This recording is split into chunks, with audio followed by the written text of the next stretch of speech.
Shalom Bapak Ibu yang diberkati oleh Tuhan Yesus Kristus. Jumpa lagi bersama saya Pendeta Yohanes Semangun dalam program Kamu Adalah Pahlawan. Pada kesempatan ini saya rindu membagikan berkat firman Allah kepada Bapak Ibu Saudaraku yang ada di Indonesia, yang ada di Maluku, bahkan secara khusus di kota Ambon Manise. Firman Tuhan yang sebentar kita akan baca bersama-sama terambil dari dalam kitab Wahyu pasal yang ke-21 ayat yang ke-27.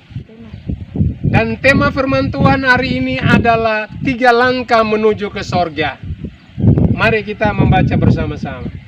Tetapi tidak akan masuk ke dalamnya sesuatu yang najis atau orang yang melakukan kekejian atau dusta, tetapi hanya mereka yang namanya tertulis di dalam kitab kehidupan anak domba itu. Sorga adalah merupakan tempat yang sangat indah, tempat yang mulia, tempat yang tidak ada kenajisan, tidak ada dosa yang menjijikan di sana, tapi di sana adalah tempat yang luar biasa, merupakan tempat kediaman daripada Allah. Itulah sebabnya saudara, saya sangat yakin dan percaya bahwa setiap orang percaya, bahkan semua orang Kristen di seluruh dunia ini pasti punya kerinduan untuk masuk ke dalam tempat yang mulia itu. Namun satu hal saya rindu katakan bagi Bapak Ibu Saudara sekalian, bahwa untuk masuk ke sana tidak mudah. Untuk masuk ke sana harus melalui proses yang berkepanjangan.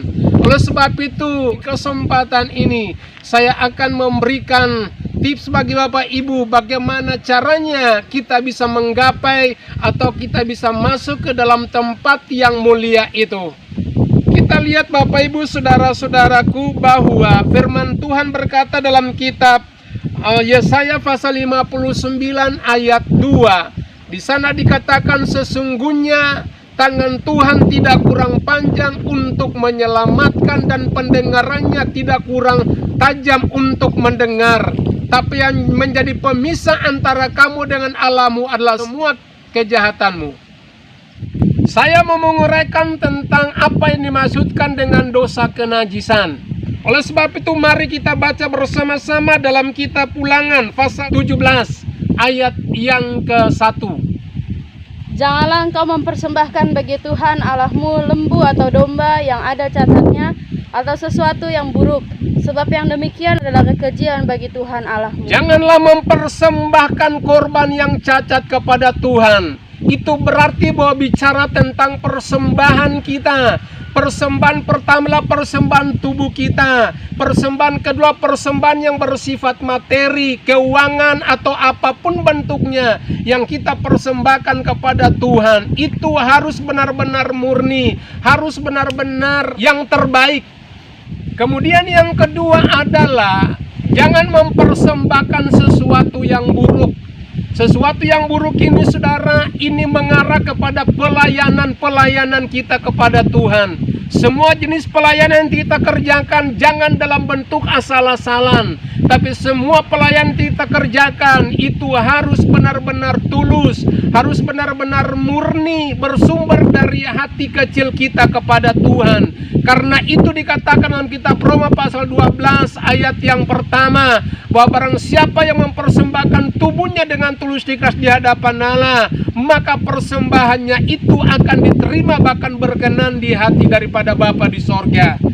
Saudaraku yang diberkati oleh Tuhan Yesus Kristus, jadi mari kita harus sadari benar bahwa persembahan-persembahan yang kita persembahkan kepada Tuhan jangan punya motivasi atau jangan punya tujuan lain, tapi kita persembahkan, kita berikan itu kepada Tuhan harus dengan tujuan yang benar, yaitu untuk mempermuliakan bahkan memperbesarkan nama Tuhan di tengah-tengah bumi ini.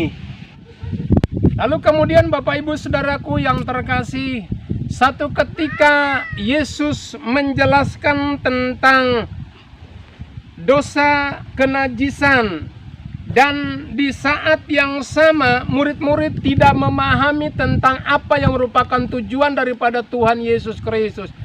Untuk itu lebih jelas mari kita baca dalam kitab Matius 15 ayat yang ke-15 sampai 20. Lalu Petrus berkata kepadanya, "Jelaskanlah perumpamaan itu kepada kami." Jawab Yesus, "Kamu pun masih belum dapat memahaminya? Tidak tahukah kamu bahwa segala sesuatu yang masuk ke dalam mulut turun ke dalam perut lalu dibuang di jamban? Tetapi apa yang keluar dari mulut berasal dari hati, dan itulah yang menajiskan orang.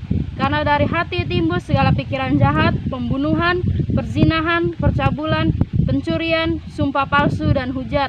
Itulah yang menajiskan orang. Tetapi makan dengan tangan yang tidak dibasuh tidak menajiskan orang." Saudara, Bapak, Ibu, jenis dosa yang menajiskan kehidupan kita adalah pembunuhan, perzinahan, percabulan, sumpah palsu, berdusta, dan lain-lain sebagainya. Bagian yang kedua adalah dosa yang menjijikan. Jadi Bapak Ibu Saudaraku, yang dimaksudkan dengan dosa yang menjijikan adalah dosa yang kita lakukan memilukan, menyakiti hati daripada Bapa di sorga, hati daripada Tuhan Yesus Kristus, membuat Roh Kudus menjadi berduka cita, Bapak Ibu Saudaraku. Oleh sebab itu, mari kita melihat bahwa dosa menjijikan ini menjadi satu penghalang, menjadi satu rintangan bagi kehidupan kita untuk kita bisa mencapai kerajaan sorga yang dijanjikan kepada setiap orang yang percaya. Kemudian bagian yang ketiga adalah semua orang yang mencintai dusta. Dosa dusta adalah dosa yang sangat merugikan kehidupan kita sendiri. Dosa dusta ini, saudaraku, ini bukan bersumber dari mana-mana, tapi dosa dusta ini bersumber daripada satu pribadi, satu oknum, yaitu pribadi daripada Lucifer itu sendiri. Karena dia adalah bapa pembohong, dia adalah seorang pembunuh dari awalnya, dan itu sebabnya dia kepingin, dia sangat mau, bahkan dia rindu supaya dia mau menjebak sebanyak mungkin orang-orang yang percaya, sehingga boleh mengikuti jalannya, mengikuti pikirannya, bahkan melakukan dosa dusta atau dosa kebohongan. Bapak Ibu Saudaraku yang diberkati oleh Tuhan, dan itu sebabnya ya saya sendiri memberikan satu pernyataan yang cukup jelas dalam Yesaya pasal yang ke-59 ayat yang pertama dan ayat yang kedua. Sesungguhnya tangan Tuhan tidak kurang panjang untuk menyelamatkan, dan pendengarannya tidak kurang tajam untuk mendengar. Tapi yang menjadi pemisah antara kamu dengan Allahmu adalah segala dosa dan segala kejahatanmu. Salah atas semua dosa dan perbuatan kita yang menyakiti hati Tuhan, maka langkah yang berikut adalah kita harus mengakui dengan penuh kejujuran, mengakui dengan tulus ikhlas di hadapan Allah. Karena firman Tuhan berkata dalam 1 Yohanes pasal 1 ayat yang ke-9, di sana dia berkata, barang siapa yang mengaku dosa dengan tulus ikhlas di hadapan Allah, maka Allah setia dan adil, dan Allah mengampuni dia dari segala dosa dan kejahatannya. Jadi Bapak Ibu Saudara, mari tangan Tuhan senantiasa terbuka, terulur untuk menunggu kehidupan kita untuk berbalik kepada Tuhan dengan satu syarat, menyesali dosa, mengakui dosa. Langkah yang ketiga adalah kita meninggalkan dosa itu, atau kita menyangkali semua dosa itu. Karena Alkitab menjelaskan bahwa ketika kita meninggalkan dosa itu, maka Tuhan menyayangi kehidupan kita. Kita lihat di dalam kitab Amsal pasal 28 ayat yang ke-13. Di sana dikatakan, barang siapa yang mengakui dosanya dan meninggalkan dosa itu, maka dia dikasihi dan disayangi oleh Tuhan. Artinya Bapak Ibu Saudaraku, bahwa Tuhan itu limpah dengan pengampunan. Kalau dengan penuh kesadaran kita berbalik kepada Tuhan, maka Tuhan mengampuni kita, dan tidak ada cacat, tidak ada dosa, tidak ada noda sedikit pun yang ada di dalam kehidupan kita. Karena kalau dia menyucikan, berarti kita benar-benar bebas dari kutuk, bahkan dari beban dosa yang mengikat bahkan menindis kehidupan kita selama ini. Melalui video ini Bapak Ibu Saudaraku, saya mengajak kita masing-masing, tidak terkecuali siapapun kita, dari latar belakang apapun kita, mari jangan kita keraskan hati, jangan kita sombong, jangan kita angku, jangan kita tinggikan diri, tinggikan hati kita, tapi dengan rendah hati mari kita berbalik kepada Tuhan, karena firman Allah berkata, Alkitab berkata, kalau kita kembali kepada Tuhan maka Tuhan juga akan kembali kepada kita. Tuhan Yesus memberkati kita semua. Haleluya, haleluya. Engkau adalah pahlawan.